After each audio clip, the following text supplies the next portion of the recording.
അല്പം മുമ്പാണ് മുൻപം വിഷയത്തിൽ സർക്കാരിന്റെ മുഖ്യമന്ത്രി വിളിച്ച ഉന്നതതല യോഗത്തിന്റെ തീരുമാനം പുറത്തു വന്നത്. മുൻപം വിഷയത്തിൽ ജുഡീഷ്യൽ കമ്മീഷനെ നിയോഗിച്ച സർക്കാർ ഹൈക്കോടതി മുൻ ആക്ടിംഗ് ചീഫ് ജസ്റ്റിസ് രാമചന്ദ്രൻ നായരാണ് കമ്മീഷൻ.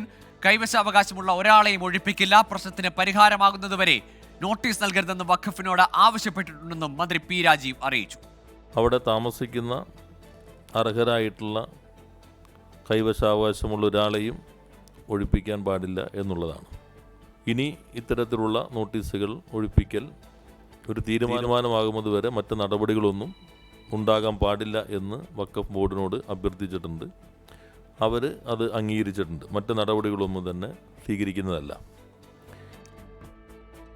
തിരുവനന്തപുരത്ത് നിന്ന് സലീം മാലിക് ചേരുന്നു വിശദാംശങ്ങളുമായി. സലീം, താൽക്കാലികമായി ഒരു ആശ്വാസം എന്തെങ്കിലും വിശേഷിപ്പിക്കാനാകുമോ ഇന്നത്തെ ഈ തീരുമാനത്തെ? സങ്കീർണമായ നിയമപ്രശ്നങ്ങളുണ്ട്, അവിടെയാണ് ഈ ജുഡീഷ്യൽ കമ്മീഷൻ വരുന്നത്. പക്ഷേ സമരസമിതി ഇപ്പോൾ തന്നെ ആ തീരുമാനത്തോട് നിരാശാജനകമെന്നാണ് പ്രതികരിച്ചിരിക്കുന്നത്.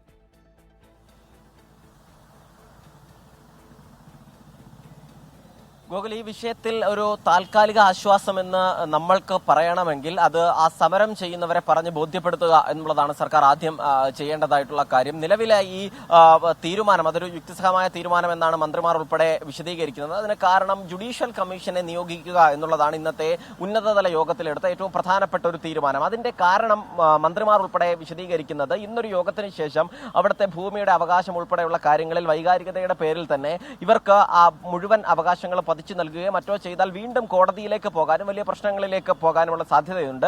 അതുകൊണ്ട് തന്നെ ഒരു ദിവസത്തെ ആശ്വാസത്തിനപ്പുറം ഇപ്പോഴുള്ളതിനേക്കാൾ വലിയ ബുദ്ധിമുട്ട് അവിടുത്തെ സമരം ചെയ്യുന്ന നിലവിലുള്ള അവിടുത്തെ തദ്ദേശീയർക്ക് ഉണ്ടാകുന്ന ഒരു സാഹചര്യം ഉണ്ടാകും. അത് ഒഴിവാക്കാൻ വേണ്ടിയാണ് സർക്കാർ ഇപ്പോൾ ഈ നിലയിലൊരു തീരുമാനം എടുത്തത് എന്നുള്ളതാണ് പറയുന്നത്. അതിനുശേഷം ഈ ജുഡീഷ്യൽ കമ്മീഷന്റെ അന്വേഷണത്തിന് ശേഷം കൃത്യമായി പഠിച്ച് അവിടുത്തെ പഠനം നടത്തിയതിനു ശേഷം അതിനുശേഷം ഒരു റിപ്പോർട്ട് സമർപ്പിക്കുകയും അത് കോടതിയിലേക്ക് ഉൾപ്പെടെ സമർപ്പിക്കാനും കഴിയും എന്നുള്ളതാണ് സർക്കാർ പറയുന്നത്. മാത്രമല്ല അത് അനന്തമായി വൈകുന്ന ഒരു സാഹചര്യം ഉണ്ടാകില്ല എന്നും സർക്കാർ വിശദീകരിക്കുന്നു. അതുകൊണ്ട് തന്നെ ഇത്തരം കാര്യങ്ങളൊക്കെ ഈ സമരം ചെയ്യുന്നവരെ പറഞ്ഞ് ബോധ്യപ്പെടുത്തുക എന്നുള്ളതാണ് സർക്കാരിനെ സംബന്ധിച്ചിടത്തോളം മുന്നിലുള്ള ഏറ്റവും പ്രധാനപ്പെട്ട വെല്ലുവിളി. നിലവിൽ ഈ ജുഡീഷ്യൽ കമ്മീഷൻ വളരെ വേഗത്തിൽ തന്നെ ഈ പഠിച്ച് റിപ്പോർട്ട് സമർപ്പിക്കണം എന്നുള്ളതാണ് സർക്കാർ നിർദ്ദേശിച്ചിരിക്കുന്നത്. 3 മാസമാണ് സമയം നൽകിയിരിക്കുന്നത്. അതിനുള്ളിൽ റിപ്പോർട്ട് നൽകുകയും അതിനുശേഷം ഈ റവന്യൂ ഭൂമി അല്ലെങ്കിൽ ഈ റവന്യൂ അധികാരം എങ്ങനെ ഈ തദ്ദേശീയരിൽ നിന്ന് പോയി കൈമാറ്റപ്പെട്ടു എന്നതുൾപ്പെടെയുള്ള കാര്യങ്ങൾ പരിശോധിക്കുക എന്നുള്ളതാണ് സർക്കാർ നിലവിൽ തീരുമാനിച്ചിരിക്കുന്നത്. മാത്രമല്ല ഈ ഭൂമി ആരുടേതായിരുന്നു, അതെങ്ങനെ വഖഫിന്റെ പേരിലേക്ക് വന്നു എന്നതുൾപ്പെടെയുള്ള വിഷയങ്ങൾ പരിശോധിക്കാൻ നിർദ്ദേശിച്ചിട്ടുണ്ട്. ഒപ്പം തന്നെ മറ്റ് ചില വിഷയങ്ങൾ, അതായത് നിലവിൽ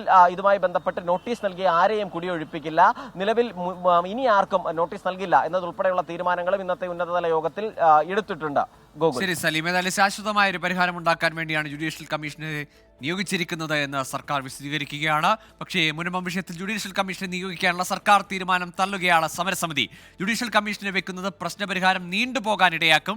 വിഷയത്തിൽ ശാശ്വത പരിഹാരമാണ് വേണ്ടതെന്നും സമരം അവസാനിപ്പിക്കില്ലെന്നും സമരസമിതി വ്യക്തമാക്കി. മുൻപത്ത് പ്രദേശവാസികൾ പന്തം കൊളുത്തി പ്രകടനം നടത്തി.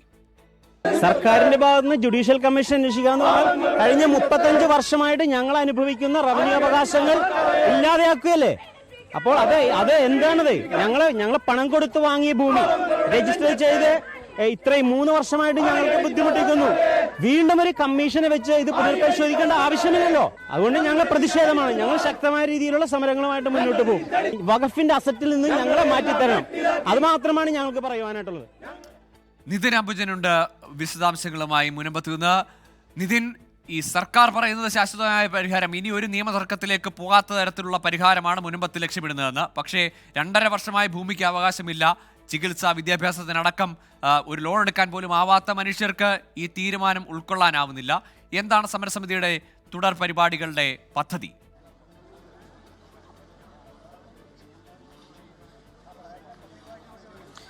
ഗോകുൽ, ഒരു താൽക്കാലിക പരിഹാരത്തിനപ്പുറം ശാശ്വത പരിഹാരത്തിലേക്ക് പോകേണ്ട നടപടികളാണ് സർക്കാർ സ്വീകരിച്ചതെന്നാണ് മന്ത്രിമാരടക്കം വ്യക്തമാക്കുന്നത്. അതിൽ ചില കാലതാമസം ഉണ്ടാകുമെന്ന നിലയിൽ തന്നെയാണ് മന്ത്രിമാരുടെ പ്രതികരണം വന്നിരിക്കുന്നത്. എന്തായാലും ജുഡീഷ്യൽ കമ്മീഷനെ നിയോഗിക്കാനുള്ള ഒരു തീരുമാനത്തിനെതിരെ വലിയ പ്രതിഷേധമാണ് ഇപ്പോൾ സമരക്കാർ നടത്തുന്നത്. ഞാനിപ്പോൾ നിൽക്കുന്നത് മുനമ്പത്താണ്. മുനമ്പത്ത് വൈകിട്ട് 5 മണിക്ക് നിരാഹാര സമരം അവസാനിപ്പിച്ചു. അതിനുശേഷം ഈ മന്ത്രിമാരുടെ സർക്കാരിന്റെ നിലപാട് കണ്ടതിനു ശേഷം പന്തംകൊളുത്തി പ്രകടനമടക്കം ഇവിടെ നടന്നിരുന്നു. എന്തായാലും ജുഡീഷ്യൽ കമ്മീഷനിൽ ആശങ്കയാണ് ഇപ്പോൾ ഈ സമരക്കാർ അറിയിച്ചിരിക്കുന്നത്. കാരണം കഴിഞ്ഞ ഏതാനും വർഷങ്ങളായി കരമടച്ച് കഴിഞ്ഞ ഭൂമിയിൽ വീണ്ടും ഒരു ജുഡീഷ്യൽ കമ്മീഷനെ എന്തിന് നിയോഗിക്കണം എന്ന ചോദ്യമാണ് ഉന്നയിക്കുന്നത്. 2.5 വർഷമായി റവന്യൂ അവകാശങ്ങൾ നിഷേധിക്കപ്പെടുന്നു, അത് അടിയന്തരമായി പുനഃസ്ഥാപിക്കണം. അങ്ങനെ ഒരു താൽക്കാലിക പരിഹാരത്തിനപ്പുറം ശാശ്വത പരിഹാരമാണ് ആവശ്യപ്പെടുന്നത്. വഖഫ് ആസ്തി വിവര പട്ടികയിൽ നിന്ന് ഇവരുടെ ഭൂമി ഒഴിവാക്കി അങ്ങനെ ശാശ്വതമായ ഒരു പരിഹാരത്തിന് എന്ന് സർക്കാർ തയ്യാറാകുമോ അതുവരെ സമരം തുടരും എന്ന നിലപാട് തന്നെയാണ് സ്വീകരിക്കുന്നത്. ജുഡീഷ്യൽ കമ്മീഷനുമായി സഹകരിക്കണോ തുടങ്ങിയ കാര്യങ്ങളൊക്കെ തന്നെ നാളെ സമരസമിതി യോഗം ചേർന്ന് തീരുമാനിക്കും. അതുവരെ സമരവുമായി മുന്നോട്ട് പോകും. അതോടൊപ്പം തന്നെ മുഖ്യമന്ത്രിയുമായി ഒരു ചർച്ച നേരത്തെ തന്നെ മന്ത്രിമാർ വ്യക്തമാക്കിയിരുന്നു. മുഖ്യമന്ത്രി പ്രതിഷേധക്കാരെ കാണുമെന്ന് വ്യക്തമാക്കിയിരുന്നു. പക്ഷേ ഒരു സൗഹൃദ സന്ദർശനമല്ല തങ്ങൾക്ക് വേണ്ടത്. പകരം ഈ വിഷയത്തിൽ നിന്ന് സർക്കാർ കൃത്യമായ നിലപാട് സ്വീകരിക്കും വരെ സമരവുമായി മുന്നോട്ട് പോകും. അതുകൊണ്ട് തന്നെ എന്ത് തരത്തിലുള്ള ഒരു പരിഹാര മാർഗത്തിലേക്കാണ് സർക്കാർ കടക്കുന്നത് ആ ഒരു കാര്യത്തിലൊരു ആശങ്ക എന്തായാലും ഇപ്പോൾ ഈ സമരസമിതി ഉന്നയിക്കുന്നുണ്ട്. പ്രത്യേകിച്ചും ജുഡീഷ്യൽ കമ്മീഷനെ വീണ്ടും വെച്ചുകൊണ്ട് അനന്തമായി നീളാനുള്ള സാധ്യതയുണ്ട്. അതുകൊണ്ട് വേഗത്തിൽ തന്നെ നടപടി. കഴിഞ്ഞ 41 ദിവസമായി ഇവർ വലിയ ആശങ്കയിലൂടെ കടന്നുപോകുന്ന ഒരു സാഹചര്യത്തിൽ 41 ദിവസമായി ഇവർ സമരവുമായി മുന്നോട്ട് പോവുകയായിരുന്നു. ഇതിനിടയിലാണ് സർക്കാർ ഇന്ന് ഉന്നത യോഗം ചേർന്ന് ജുഡീഷ്യൽ കമ്മീഷൻ എന്ന ഒരു നിലപാടിലേക്ക് സമരസമിതിക്ക് ഇന്നത്തെ സർക്കാരിന്റെ നിർദ്ദേശവും തീരുമാനവും സ്വീകാര്യമല്ല. ജുഡീഷ്യൽ കമ്മീഷനല്ല, അടിയന്തരമായ നടപടിയാണ്. റവന്യൂ അവകാശങ്ങൾ പുനഃസ്ഥാപിച്ച് കിട്ടുന്നതിനുള്ള നടപടികൾ വേണമെന്നാണ് അവരുടെ ആവശ്യം. നാളെ യോഗം ചേർന്ന് തുടർ സമര പരിപാടികൾ അവർ തീരുമാനിക്കുകയും ചെയ്യും. നിതിൻ അംബുജനും സലീം മാലിക്കുമാണ് വിവരങ്ങൾ നൽകിയത്.